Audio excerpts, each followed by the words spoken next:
আসসালামু আলাইকুম ওয়া রাহমাতুল্লাহি ওয়া বারাকাতুহু।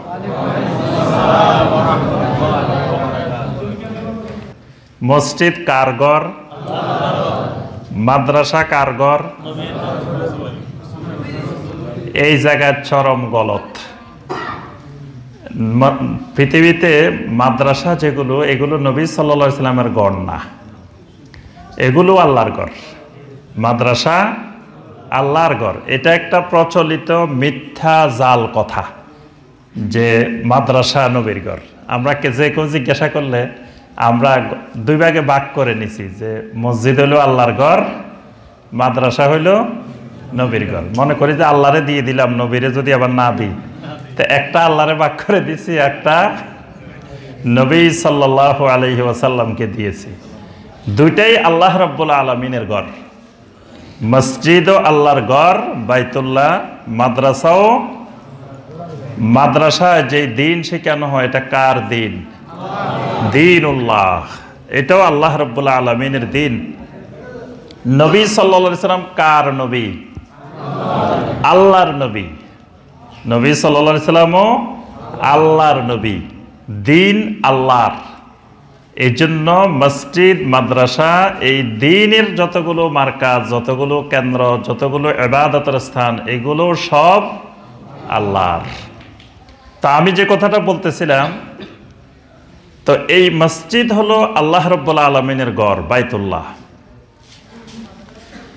মসজিদের বাহিরে কোরআনের তাফসির করা আর মসজিদের ভিতরে তাফসির করা, দুইটার মধ্যে কিন্তু ফজিলতের দিক থেকে পার্থক্য আছে।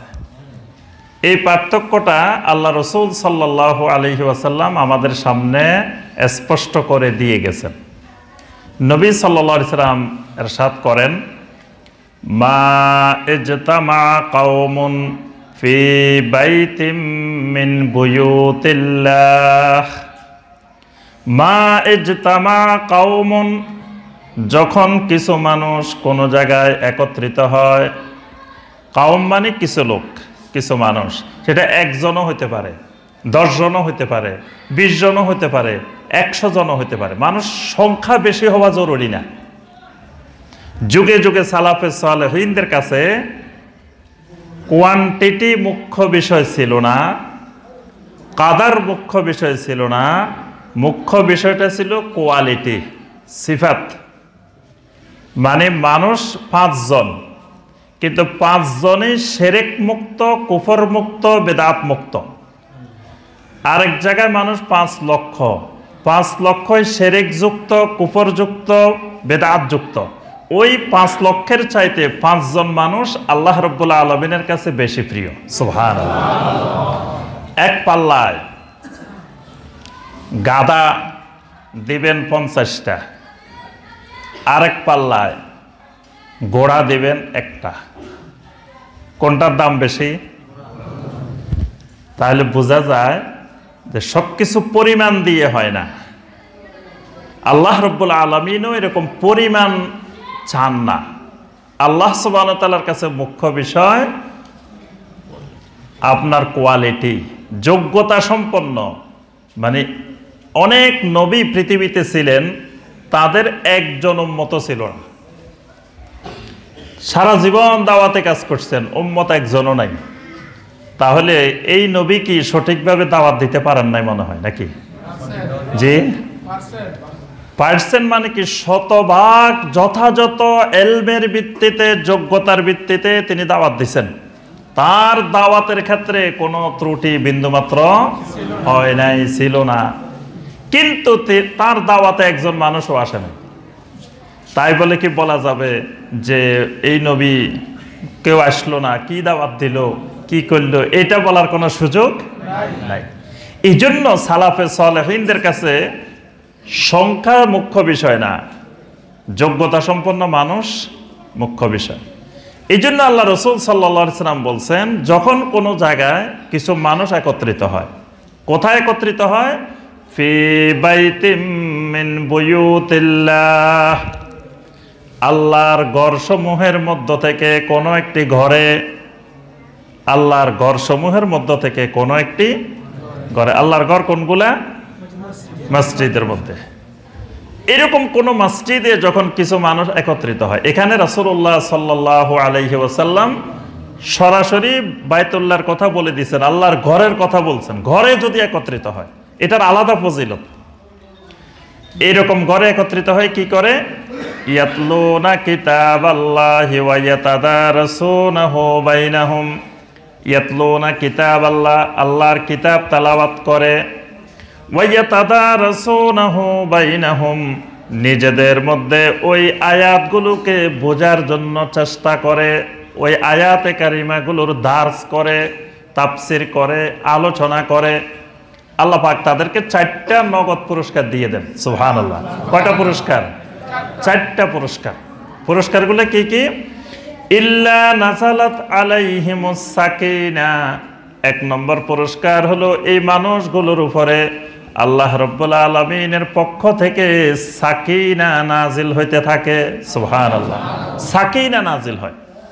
সাকিনা এমন এক প্রশান্তি, এমন এক আনন্দ, এমন এক অন্তরের তৃপ্তি, এমন এক মজা, এমন এক স্বাদ, এটা যে খায় নাই তাকে দুনিয়ার কোনো উপমা দিয়ে বোঝানো যাবে না।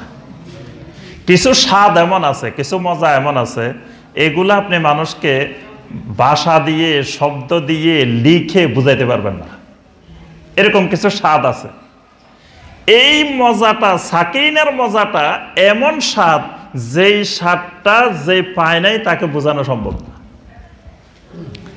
আপনি সাধারণভাবে বুঝেন, যে মানুষ 5 ওয়াক্ত সালাত কায়েম করেন, যিনি জামাতে সালাত আদায় করেন, উনি দেখবেন জামাতে সালাতটা শেষ হওয়ার পরে যখন ইমাম সাহেব বলেন আসসালামু আলাইকুম রাহমাতুল্লাহ, আসসালামু আলাইকুম রাহমাতুল্লাহ, সালাম ফিরানোর সাথে সাথে আল্লাহর এই বান্দার মনের ভিতরে এমন এক প্রশান্তি, এমন এক আনন্দ আসে, এই আনন্দটুকু একজন বেনামাজিকে বোঝানো যাবে না। যারা সালাত আদায় করেন তারা বুঝেন, যেই মজাটা লাগে সালাতটা যদি আপনি শেষ করেন, কিন্তু সালাত শেষ করার আগ পর্যন্ত আপনার কাছে অস্বস্তি লাগতেছে, আজান হয়েছে, কতক্ষণে আপনি সালাতটা শেষ করবেন ততক্ষণ আপনি ছটপট করতেছেন।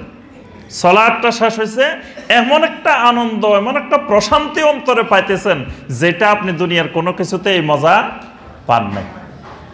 এটাকে আল্লাহ রাসূল সাল্লাল্লাহু আলাইহি ওয়াসাল্লাম বলেন যাকা তামাল ঈমান। ওই মানুষটা ঈমানের মজা পাইছে, ঈমানের স্বাদ পাইছে। ঈমান খুব মজাদার জিনিস, কিন্তু মজাটা পাইতে হলে জিহ্বাটা সুস্থ রাখতে হবে, নাকটা সুস্থ রাখতে হবে। দেখবেন করোনা হইলে কিছু মজা লাগে না। যাদের হয়েছে তারা জানেন, করোনার একটা লক্ষণ হইল কোনো কিছু স্বাদ বুঝে না, স্বাদ নষ্ট হয়ে যায়। তাহলে এই লোক ঈমানের মজা, ঈমানের স্বাদ বুঝতে হলো ঈমান বুঝার জিহ্বা, ঈমান বুঝার ঘ্রাণ, ওই যোগ্যতাটা থাকতে হবে। ওইটা নষ্ট হয়ে গেলে ঈমানের স্বাদ আর পাবে না। এই জন্য সাকিনা, এই মানুষগুলোর উপরে আল্লাহ রাব্বুল আলামিন সাকিনা নাজিল করেন, প্রশান্তি নাজিল করেন। এটা 1 নম্বর পুরস্কার। 2 নম্বর পুরস্কার ওয়া গাশিয়াতুহুমুর রাহমা। আল্লাহ রাব্বুল আলামিনের রহমত তাদেরকে আচ্ছাদিত করে ফেলে, তাদেরকে আচ্ছন্ন করে ফেলে। সুবহানাল্লাহ। আল্লাহর রহমত তাদেরকে আচ্ছন্ন করে ফেলে, তারা আল্লাহর রহমতের মধ্যে চলে যায়। আল্লাহর রহমতের মধ্যে যদি বান্দা চলে যায়, ওই বান্দার আর কিছু লাগে না। আল্লাহর রহমত পাওয়া মানে আল্লাহ রাব্বুল আলামিন তার সবকিছুর জিম্মাদারি, সবকিছুর দায়িত্ব নেওয়া। সুবহানাল্লাহ। রহমতের বিপরীত কি বলেন তো দেখি? রহমতের বিপরীত, সরাসরি বিপরীত শব্দটা, সরাসরি বিপরীত হলো লানত। সরাসরি বিপরীত লানত। রহমত, রহমতের বিপরীত লানত। আমরা যদি একজন দিনদার মুসলিমের নাম বলি, সাথে কি বলি? রহমতুল্লাহি আলাই বলি না? ইমাম আবু হানিফা রহমতুল্লাহি আলাই, ইমাম শাফিঈ রহমতুল্লাহি আলাই, ইমাম আহমদ বিন হাম্বল রহমতুল্লাহি আলাই, ইমাম বুখারী রহমতুল্লাহি আলাই, ইমাম মুসলিম রহমতুল্লাহি আলাই, আব্দুল কাদের জিলানী রহমতুল্লাহি আলাই বলি না? আচ্ছা, এবার বলেন আবু জাহেল কি কইবেন? লানাতুল্লাহি আলাই। ইবলিস লানাতুল্লাহি আলাই, ফেরাউন লানাতুল্লাহি আলাই। তাহলে রহমতুল্লাহি আলাই এটার বিপরীত হলো কি? লানাতুল্লাহি আলাই। লানাতুল্লাহি আলাই মানে রহমত থেকে বঞ্চিত হয়ে যাওয়া। তাহলে রহমত পাওয়া মানে এই মানুষটার আর কোন ধরনের চিন্তা, পেরেশানি, টেনশন আর নেই। আদম আলাইহিস সালাম পেয়েছেন আল্লাহর রহমত, মালাইকারা পেয়েছেন আল্লাহর রহমত, ইবলিস পাইছে আল্লাহর লানত। এই জন্য যেই মানুষগুলো মসজিদে বসে কোরআনের আলোচনা শুনে এদেরকে আল্লাহর রহমত আচ্ছাদিত করে ফেলে। সুবহানাল্লাহ। 3 নম্বর পুরস্কার, ওয়াহাফাতহুমুল মালাইকা।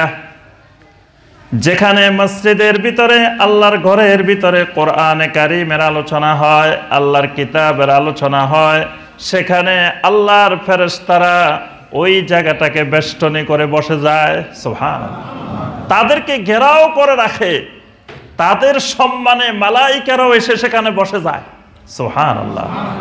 কোন মালাইকা? আল্লাহর রহমতের মালাইকারা। আমরা এখানে আলোচনার মধ্যে সুবহানাল্লাহ বলি, ওই মালাইকারা যারা আমাদের সামনে বসে আছেন ওনারাও বলেন সুবহানাল্লাহ। আমরা বলি আলহামদুলিল্লাহ, তারাও বলেন আলহামদুলিল্লাহ। আমরা বলি আল্লাহু আকবার, তারাও বলেন আল্লাহু আকবার। আমরা বলি আল্লাহ ওই মানুষটার জীবনের সকল গুনাহ খাতা মাফ করে দাও, ওই মালাইকারাও বলে আমিন, আমরাও বলি আমিন। সুবহানাল্লাহ। মালাইকারা আমাদের আলোচনা শুনে আর দোয়া করতে থাকে। সুবহানাল্লাহ। 4 নম্বর পুরস্কার, ওয়াযাকারাহুমুল্লাহু ফী মান ইনদাহ।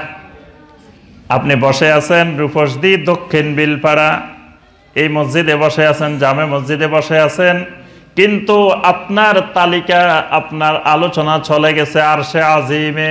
সুবহানাল্লাহ। ওয়াযাকারাহুমুল্লাহু ফী মান ইনদাহ। আল্লাহ রাব্বুল আলামিন নিকটবর্তী মালাইকাদেরকে, ফেরেশতাদেরকে ডেকে ডেকে বলেন, ওই বাঞ্ছারামপুর উপজেলার রূপসদি বিলপাড়া জামে মসজিদে মানুষ বসে বসে আমি আল্লাহর কিতাবের আলোচনা শুনতেছে, আলোচনা করতেছে। সুবহানাল্লাহ। তাহলে আপনার মর্যাদা আর জমিনে নাই, চলে গেছে কোথায়? আরশে আজিমে। সুবহানাল্লাহ। এই যে 4টা নগদ ফজিলতের কথা নবী সাল্লাল্লাহু আলাইহি সাল্লাম বললেন, এখানে যে শর্তটা দিয়েছেন সেটা হলো ফি বাইতিম মিন বুয়ুতিল্লাহ। আল্লাহর ঘরে যদি আলোচনা হয়, আল্লাহর ঘরের বাইরে হইলেও ফজিলত পাওয়া যাবে। আল্লাহর ঘরের বাইরে আবার তাফসীরুল কোরআন হইলে ফজিলত পাওয়া যাবে না, বিষয়টা এরকম না। বাইরেও ফজিলত পাওয়া যাবে, ওইটারও ফজিলত আছে, কিন্তু ওইটার চাইতে এটার ফজিলত বেশি, এটার আলাদা কিছু ফজিলত আছে। এই ফজিলতগুলো আল্লাহ রাসূল সাল্লাল্লাহু আলাইহি ওয়াসাল্লাম শুধু মসজিদের ভিতরে, বাইতুল্লাহর ভিতরে আলোচনা হইলে এই ফজিলতগুলোর কথা বলছেন। সুবহানাল্লাহ। তাহলে আজকে যুব সমাজ যে কাজটা করছেন আলহামদুলিল্লাহ খুবই মোবারকময় এবং ফজিলতময় কাজ করছেন। আল্লাহ রাব্বুল আলামিন এই তাফসীরুল কোরআন মাহফিলকে কবুল ও মঞ্জুর করে নিন। আমিন।